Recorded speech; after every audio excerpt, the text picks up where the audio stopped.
Hello दोस्तों। तो आज एक बार फिर से हम लोग बात करते हैं और ये भी एक रैंडमली लिया गया टॉपिक है। आज कुछ टाइम पहले अभी एक क्लाइंट का कॉल आया मुझे और वो बहुत ज़्यादा टेंस था, है ना। क्यों, कुछ उसने पोजीशन अपनी बनाई हुई थी, है ना। एंड मतलब ही वॉज फीलिंग सैड, है ना, कि मुझे क्या करना चाहिए, क्या सजेशन है आपका। तो मुझे लगा कि कहीं ना कहीं इस टॉपिक पे बात की जाए। ये प्रॉब्लम बहुत सारे लोगों के साथ रहती है ना, कि वो पोजीशन बनाते हैं, है ना, उसके बाद उनको समझ नहीं आता है ना। और फिर वो टेंस्ड, है ना, टेंशन होती है उनको, टेंशन में रहते हैं, है ना। तो मुझे लगा कि अगर टेंशन, जैसे कि मैंने आप लोगों को बताया कि मुझे करीब मैं 10 से 12 साल से इस इंडस्ट्री में हूँ और मैं काफ़ी कंपनी के साथ एसोसिएटेड भी रहा हूँ ना। और एज अ सेल्फ ट्रेडर भी के पॉइंट ऑफ व्यू से भी अगर मैं बात करूँ, तो अगर आप टेंशन में हैं ना, कोई भी पोजीशन लेने के बाद अगर आप टेंशन में हैं, और तो आप अच्छा पैसा नहीं बना सकते इस मार्केट से, है ना। आपको ज़रूरी है कि आप टेंशन फ्री रहें। तो उसके लिए क्या चीज़ें ज़रूरी हैं जिन पे हमें काम करना चाहिए एज अ ट्रेडर। हमें अगर इस स्टॉक मार्केट में हम लोग चाह रहे हैं कि इन्वेस्ट करें, ट्रेडिंग स्टार्ट करें, तो हमें क्या क्या चीज़ें ज़रूरी हैं, जो चीज़ हमें ध्यान रखनी चाहिए, है ना, जिससे हमें ये टेंशन हमारे ऊपर हावी ना हो पाए। क्योंकि टेंशन के साथ हम अच्छे डिसीजन नहीं ले सकते किसी भी हाल में।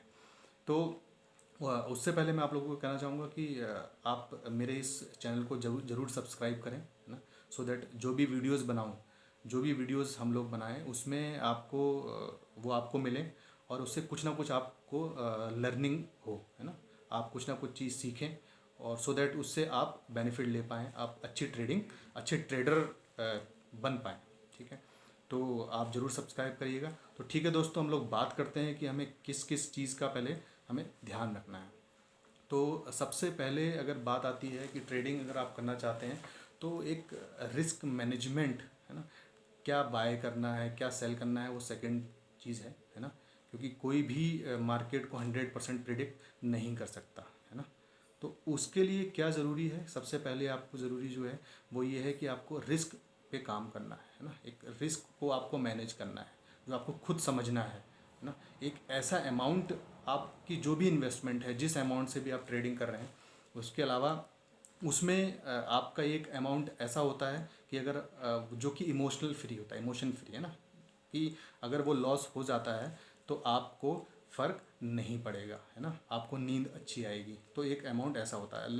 अगर हम सपोज़ करते हैं कि सपोज़ आप 10 लाख रुपए से ट्रेडिंग स्टार्ट कर रहे हैं और आप कहते हैं कि मुझे 3 लाख रुपए अगर मेरा लॉस हो जाता है, 2 लाख रुपए अगर लॉस हो जाता है, तो मुझे कोई ज़्यादा प्रॉब्लम नहीं होगी, है ना। वो एक आपने रिस्क पहले ही आपने समझ लिया अपने माइंड में। सपोज़ आपने 2 लाख रुपए का लॉस आप बियर कर सकते हैं ईजिली, ठीक है। तो अब आपको क्या करना है, सेकंड चीज़ आपको क्या करनी है, 2 लाख रुपए का लॉस आप बियर कर सकते हैं, तो उस 2 लाख रुपए को आपको डिवाइड करना है 10 ट्रेड में, 10 या 20 ट्रेड में, ठीक है। अगर आप 20 ट्रेड में आप डिवाइड करते हैं तो दैट्स मीन पर ट्रेड आपको लॉस कितना है, 10,000 रुपये, ठीक है। तो आप ये समझिए कि आपको पर ट्रेड 10,000 रुपये का ही लॉस लेना है, ठीक है। उससे क्या फ़ायदा होगा कि आप 20 ट्रेड लेंगे, है ना।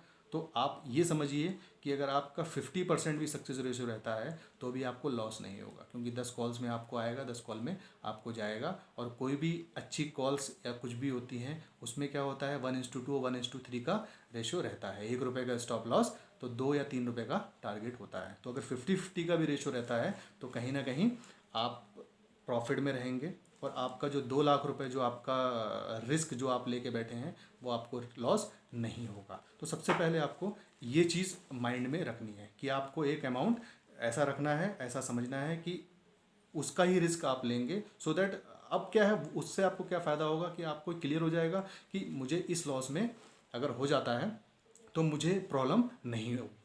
तो आप डिसीजन अच्छे से ले पाएंगे, क्योंकि जब टेंशन नहीं होगी तो आप अच्छे डिसीजन ले सकते हैं इस मार्केट में।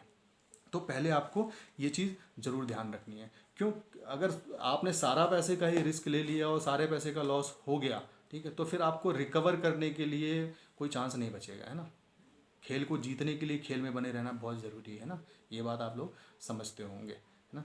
तो ये पहला काम आपको करना है, ठीक है। उसके बाद हम बात करें कि फिर आपको दूसरा चीज़ क्या है, अपनी सेल्फ लर्निंग पे काम करना है। कुछ स्टॉक्स आपको पकड़ने हैं, है ना, 5 स्टॉक 10 स्टॉक, है ना, उसको आपको लर्न करना है। लर्निंग भी क्या होनी चाहिए, अगर आप उसका लो हाई भी अगर आप देखते हैं कुछ टाइम, अगर 1 महीने भी आपने देख लिया तो आपको एक आइडिया लगेगा कि उसकी मूवमेंट किस तरह से रहती है ना। और मेरी आने वाली वीडियोस में कुछ स्ट्रेटजी भी हम डिस्कस करेंगे कि किस तरह से स्टॉक फाइंड आउट कर सकते हैं, किस तरह से स्टॉप लॉस क्या होना चाहिए, क्या टारगेट होना चाहिए, तो वो भी हम बात करेंगे इन कमिंग वीडियोस, ठीक है। तो आप अपनी लर्निंग के लिए कुछ स्टॉक आप सिलेक्ट कर सकते हैं जिसको आप देखें, है ना। 1 महीना 2 महीना अगर आप देखेंगे तो आपको यू विल गेट, मतलब आपको समझ में आएगा कि किस तरह से मूवमेंट वो कर रहा है और कहाँ से वापस होता है और कहाँ जा सकता है। इस तरह की चीज़ें आपको समझ में आएंगी। तीसरा नेक्स्ट पॉइंट जो मेरा है, मैं कहना चाहूँगा कि कोई भी ट्रेड आप लेने से पहले, है ना, डिसाइड करें कि इसमें आपका टारगेट क्या होगा, स्टॉप लॉस क्या होगा। लेने के बाद आप डिसीजन नहीं ले पाएंगे, है ना।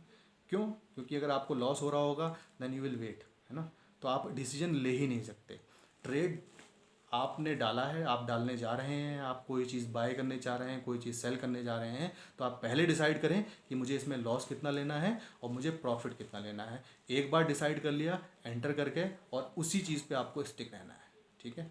टारगेट और स्टॉप लॉस आपको पहले डिसाइड करना है, ट्रेड करने के बाद डिसाइड नहीं कर पाएंगे आप। दूसरी चीज़ है, फिर आप अपने एडवाइज़र से पूछेंगे, कभी किसी को कॉल करेंगे, कभी फेसबुक पेजेस पे आप मैसेज करेंगे मुझे क्या करना चाहिए, है ना। तो कोई भी आपको सही आंसर नहीं दे पाएगा। तो आपको पहले पता होना चाहिए कि आपको क्या करना है, ठीक है। तो ये कुछ चीज़ें हैं जिसको आप ट्रेडिंग के लिए आप माइंड में ज़रूर रखें, है ना, और इस पे आप काम करें ना, आपको बहुत बेस्ट रिजल्ट मिलेगा। और जैसा कि मैंने आपको बताया, हम लोग आने वाली वीडियोज़ में कुछ स्ट्रेटजी डिस्कस करेंगे, है ना, कि किस तरह से आप क्या चीज़ आपको बाय करना चाहिए, कहाँ आपको बाय करना चाहिए, तो उससे आपको बहुत बेनिफिट होने वाला है।